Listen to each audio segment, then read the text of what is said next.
All right, first of all, in order to play this song any of the ways I'm going to be showing you today, what you need is a capo. Now, basically what we're going to do is we're going to take this capo and we're going to place it on the 3rd fret, okay? And what you'll notice is I'm just clamping the capo down right behind the actual fret wire there, okay? And you'll see it's kind of straight. It doesn't need to be exact or anything, but that's where you want your capo. And what we're going to do is we're going to start off with the first way, the easiest way to play this, which is going to be a D chord moving to an A chord. And we're just going to be using those 2 chords. So if you're sort of new to chords, this is a great way to learn how to play this. So what we're going to do is take D and A. Now you might, play the chord differently. You might use different fingerings or whatever, and that's perfectly fine. But over this D chord, what we're going to do is we're going to strum it twice slow, and then we're going to strum it twice fast, and then we're going to go to the A chord. So it looks like this.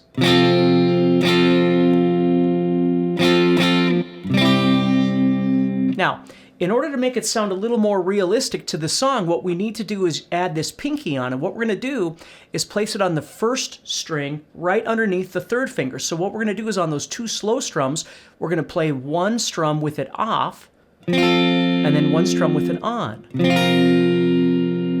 And then we're going to go the reverse order on the 2 faster strums. The first one's going to have it on, and the second one's going to have it off. So it sounds like this. And then you're going to go to your A. Now again, whatever fingers you use is perfectly fine. So we have...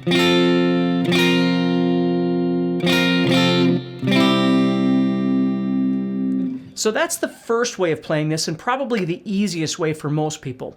Let me show you a second way to do this, and it would be involving full chords. And what we're going to do is we're going to move from D to G, and then, now you might play G with 3 fingers or something like that. What I'm doing is I'm playing it with 4 fingers. So my 3rd finger stays here, the pinky goes underneath, and then I play the top of the G chord. So I have, and then I go back, and then to my A.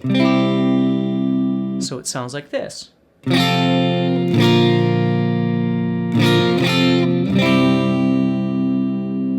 Now, obviously, you need to be a little bit faster at your chords to be able to make those changes, which is okay. And if you like the sound of that better, play it that way. Now, I'm also going to give you a third way to play this, which sounds a little bit more authentic to me, but you go ahead and be a judge for yourself of what you like best. And what I'm going to do is make this D chord, and then I'm going to do kind of a hybrid of this D and the G that I just showed you. So I'm going to take this D, I'm going to put my pinky down, like we did in both the first examples. And then what I'm going to do is take my middle finger and I'm going to come all the way up to the 6th string, like the top of a G chord. But I'm going to kill or deaden this 5th string so you don't hear it. So it's like the D that we did in the first example, but instead of just leaving this here and leaving this middle finger right here, I'm going to take that middle finger, I'm going to place it up here and strum everybody. Again, deadening out that 5th string.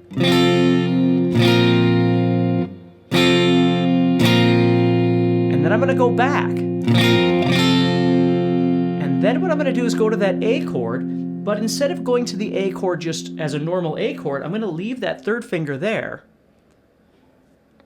And I'm going to go to these 2 notes right here of the A chord. So it's really an A chord, but I've still got that note out here from where that 3rd finger was. So I'm going to go from this D, add this on, take this up here, and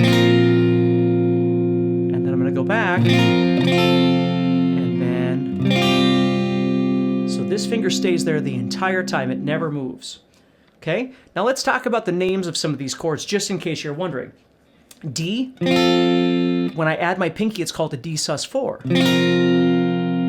Okay, now if I take that D sus4, go back to the D and then the A, those are all fine. But let's look at that last example. So we have our D, and then I'm going to this D sus4, but I'm adding G in the bass like this. Now there's a couple things that we can call this, okay? We could call this a D sus4 with G in the bass, or maybe we'll call this a G chord, but we're adding on the note A right here, okay? Now remember, we're talking relative to the capo, right? So technically this isn't a G anymore, but for us guitar players, we tend to just still call this a G and just say, hey, we're capoed at the 3rd fret. So we've got D, D sus4, okay? Or this new kind of combination of things, which is this D chord moving with G in the bass, so it's a D sus4 with G in the bass, would be written D sus4 / G.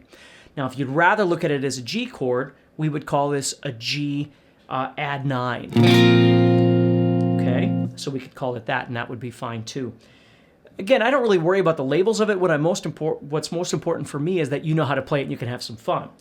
And then when we go to this last chord, this would be an A sus4. That's what that would be called. Okay, so again, whatever works for you, that's most important. I don't want to make the video too long, but those are 3 different ways that you can approach it. There's some logic or theory behind what it is that we're doing with the names of these sorts of things. And you just get in there and figure out what's going to work best for you, and stay positive and keep practicing. And do me a favor, check out guitarzoom.com for my courses, my guitar club, all those sorts of things. And like and share the video and subscribe to the channel. Take care.